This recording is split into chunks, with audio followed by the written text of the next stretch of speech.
નમસ્કાર દોસ્તો, world ઇનબોક્સની YouTube ચેનલમાં ફરી એકવાર આપ સૌનું હાર્દિક સ્વાગત છે. આજના લેક્ચરની અંદર આપણે ભણવાનું છે કે અમેરિકન શટડાઉન અને ત્યાં આગળ ડોનાલ્ડ ટ્રમ્પે જે રાષ્ટ્રીય કટોકટીની ઘોષણા કરી તો એ અંગે આપણે ચર્ચા કરીએ. હવે આપણે સૌ જાણીએ છીએ કે ભાઈ આની અગાઉ 35 દિવસ માટે ત્યાં આગળ એક શટડાઉન ચાલેલું હતું.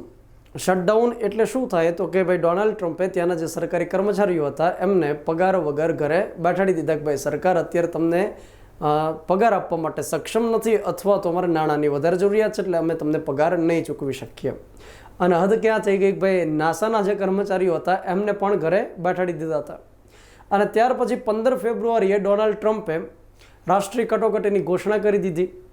હવે પહેલાં 35 દિવસનું શટડાઉન થયું અને ત્યાર પછી 15 ફેબ્રુઆરીના દિવસે રાષ્ટ્રીય કટોકટીની ઘોષણા થઈ. તો એની પાછળનો મુદ્દો કયો હતો અથવા તો કયા કારણસર આ પ્રકારે કટોકટી જાહેર કરી, તો આપણને સૌને ખ્યાલ છે કે એના માટે મેક્સિકો દિવાલ છે એ જવાબદાર છે. આપણે જોઈ શકીએ છીએ કે ભાઈ મેક્સિકો દિવાલ અમેરિકાની સાથે 3145 કિલોમીટર જેટલી લંબાઈ ધરાવે છે. હવે આ પ્રકારની સરહદ ધરાવે છે જેની અંદર રણ વિસ્તાર પણ આવે છે, જેમાં જમીન સરહદ પણ આવે છે, કેટલીક જગ્યાએ વાંકા ચૂકી છે, કેટલીક જગ્યાએ દિવાલ બાંધવી મુશ્કેલી ભર્યું પણ છે. પણ અત્યારે ત્યાં આગળ એક પ્રકારનું ફેન્સિંગ કરવા માંગે છે અને પરમેનન્ટ એક દિવાલ બનાવવા માંગે છે ડોનાલ્ડ ટ્રમ્પ. શા માટે દિવાલ બનાવવા માંગે છે તો કે મેક્સિકો દેશ છે ત્યાં આગળથી ઘણા બધા ઘૂસણખોરો આવી જાય છે અમેરિકાની અંદર. વિઝા વગર જો અમેરિકામાં એન્ટ્રી લેવાની હોય તો આ દિવાલ એના માટે ફેમસ, અથવા તો આ જે બોર્ડર છે એના માટે ફેમસ છે. ત્યાંથી લોકો જે અમેરિકાની અંદર આવે છે પોતે ગેંગ બનાવી લે છે, ગુનાખોરી કરે છે, ત્યાં આગળ એ પ્રકારના ક્રાઇમ કરે છે. અને ઘણીવાર શું થાય છે કે મીડિયા તરફથી એને બઢાવી ચડાવીને દેખાડવામાં આવે છે કે ભાઈ મેક્સિકોથી લોકો આવે અને ત્યાં આગળ ક્રાઇમ કરે છે, પુષ્કળ આ પ્રકારના કૃત્યો કરે છે વગેરે. પરંતુ ઘણીવાર એ પણ હકીકત છે કે મેક્સિકોની અંદર રોજગારી નથી હોતી એટલે ત્યાંથી લોકો ઇલીગલ રીતે અમેરિકાની અંદર જતા રહે છે અને ત્યાં આગળ ખેતીવાડી ક્ષેત્રના કાર્યો કરવા લાગે છે.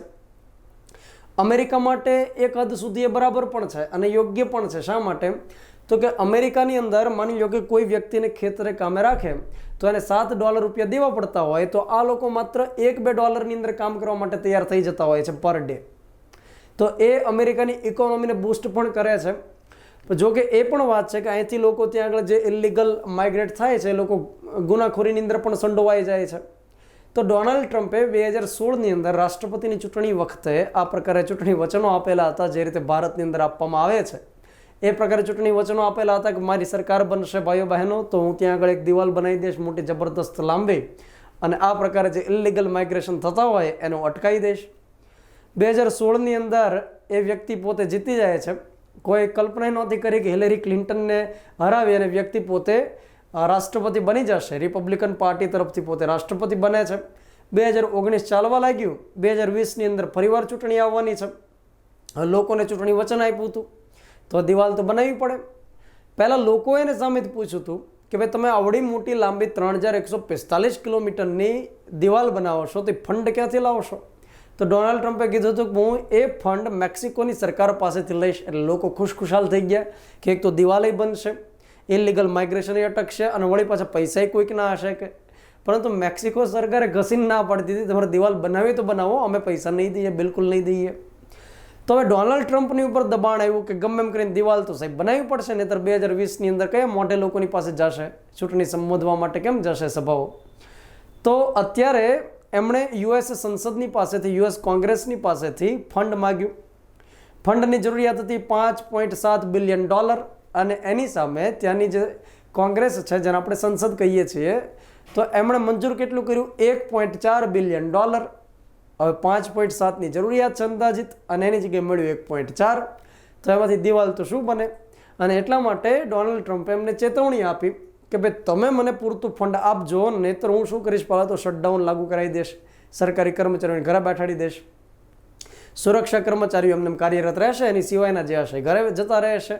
શટડાઉન પણ કરી જોયું અને ત્યાર પછી 35 દિવસનો સમય પણ આપેલો હતો. 35 દિવસ કમ્પ્લીટ થઈ ગયા તેમ છતાં ત્યાંની જે યુએસ કોંગ્રેસ છે એમણે મંજૂરી ન આપી. એટલે આ મિત્રે શું કર્યું તો કે કટોકટી જાહેર કરી દીધી. હવે કટોકટી જાહેર કરી દે એટલે શું થઈ જાય તો કે રાષ્ટ્રપતિની પાસે અનલિમિટેડ ઓથોરિટી આવી જશે અને જે અન્ય ડિપાર્ટમેન્ટને ફંડ ફાળવ્યું હોય એ ફંડનો ઉપયોગ પણ અહીંયા આગળ પોતે કરી શકશે.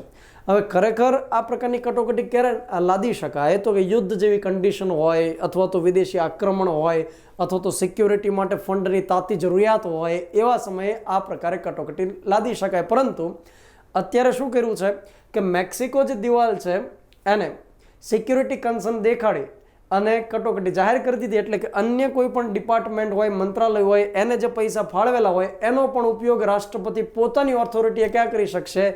દિવાલ બનાવવા માટે કરી શકશે. તો અત્યારે તો રાષ્ટ્રીય કટોકટીની ઘોષણા થઈ ચૂકી છે. હવે આગળ આપણે જોવું રહ્યું કે એ પોતે ફંડ ભેગું કરીને દિવાલ બનાવે છે કે કેમ, અને જો દિવાલ બનાવે છે તો વળી પછી લોકો એને એક્સેપ્ટ કરીને ફરીવાર રાષ્ટ્રપતિ બનાવે છે કે કેમ. તો આ હતું અમેરિકા અને મેક્સિકો વચ્ચેની દિવાલનો વિવાદ. Thank you very much.